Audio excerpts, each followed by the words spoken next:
Selamünaleyküm. Aleykümselam. Hoş geldiniz efendim. Şahin Bey Kaymakam. Şeref bulduk.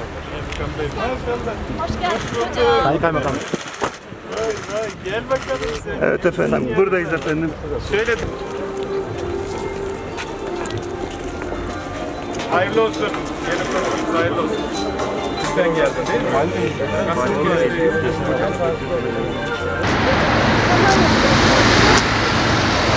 Biz okullarla sürekli diyalog halindeyiz. Her konuda çocuklara ne versek en küçük ana sınıfından başlamak üzere hassasiyet daha fazla. Çocuk büyüdükçe hassasiyet azalıyor. Gerek çevre temizliği konusunda gerek diğer konularda ana sınıfı öğrencilerimizin hassasiyetini gördük. Diyanet İşleri Başkanlığımızın başlattığı, Gaziantep İl Müftümüzün de ilimizde takip ettiği, Sayın Valimizin de önderliğinde şu ana kadar 19 tane 4-6 yaş ana sınıfı Kur'an kursu protokolü yapıldı. İnşaatların bir kısmı devam ediyor, bir kısmı yapılıyor. Tabii manevi gelişim de çok önemli. Bir taraftan camiler yapılıyor, bir taraftan yine yan tarafta 4-6 yaş anaokullarımız var.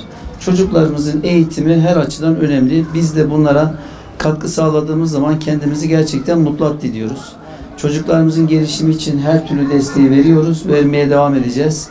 Ben Kur'an kursumuzun Gaziantep'imize, Şahin Bey'imize hayırlı uğurlu olmasını diliyorum. Güzel bir etkinliğe şahitlik ediyoruz. Bildiklerinizi tekrardan bir iki cümleyle size söylemekte fayda var. Burada yapılan eğitim okul öncesi eğitim. Ama diğerlerinden farklı olan aynı zamanda Kur'an eğitiminin verilmesi, dini değerlerin öğretilmesi ve bunun müftülük eliyle yapılması. Dinin doğru öğretilmesi, doğru öğrenilmesi gelecek kuşaklara bırakacağımız en büyük emanet.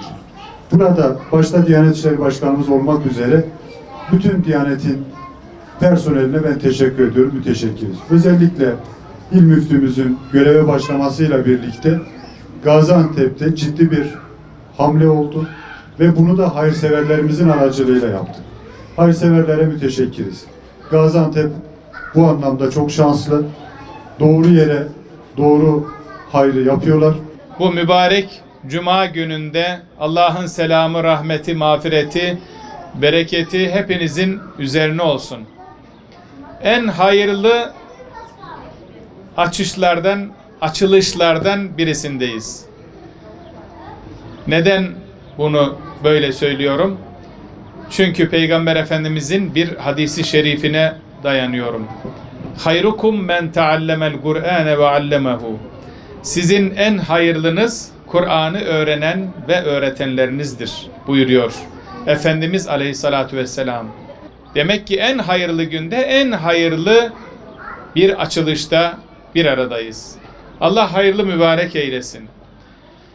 Burada 4, 5, 6 yaşındaki çocuklarımız Rabbini öğrenecek, peygamberini öğrenecek, vatan sevgisini, millet sevgisini, bayrak sevgisini, büyüklerine saygı nedir, büyüdükleri zaman küçüklere saygı nedir, sevgi nedir, bunu öğrenecek.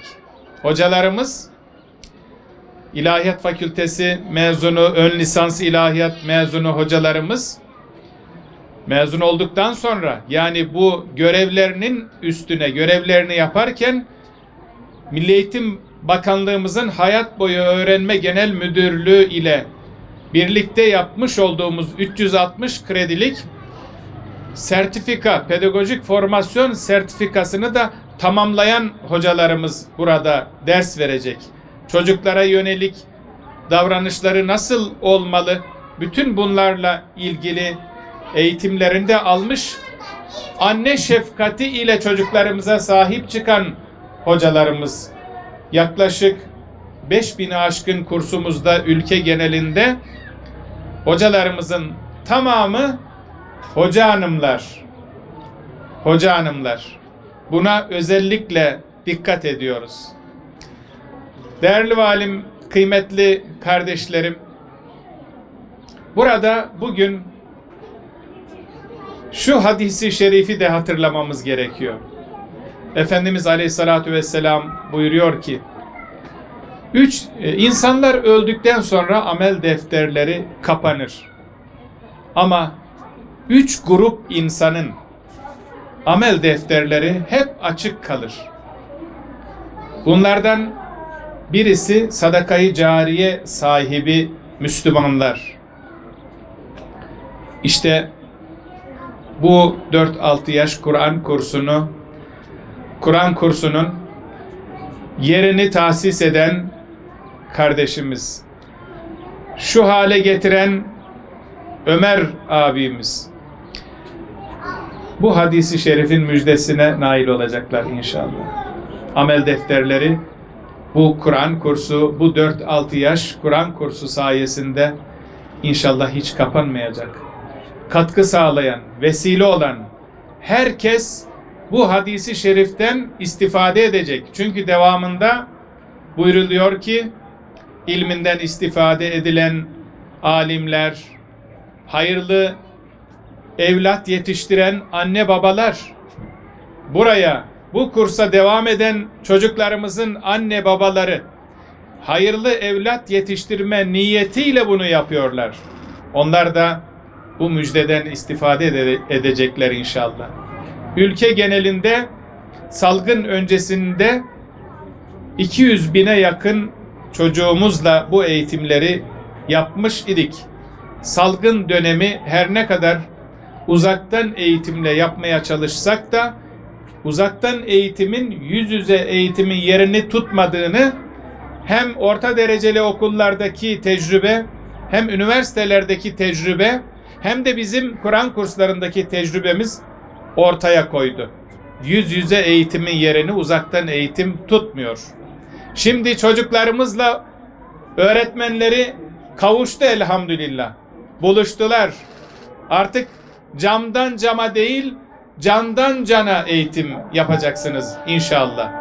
Dolayısıyla biz bu projenin ülkemiz için, milletimiz için çok değerli olduğunu her vesileyle ifade ediyoruz. Sana yaptığı iyilik gibi sen de iyilik yap. Ayet-i kerimesinden oluşan bir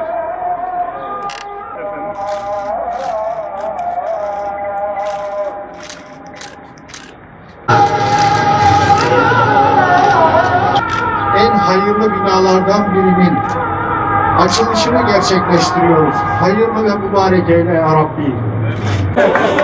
Hayırlı olsun, hayırlı olsun, uğurlu olsun.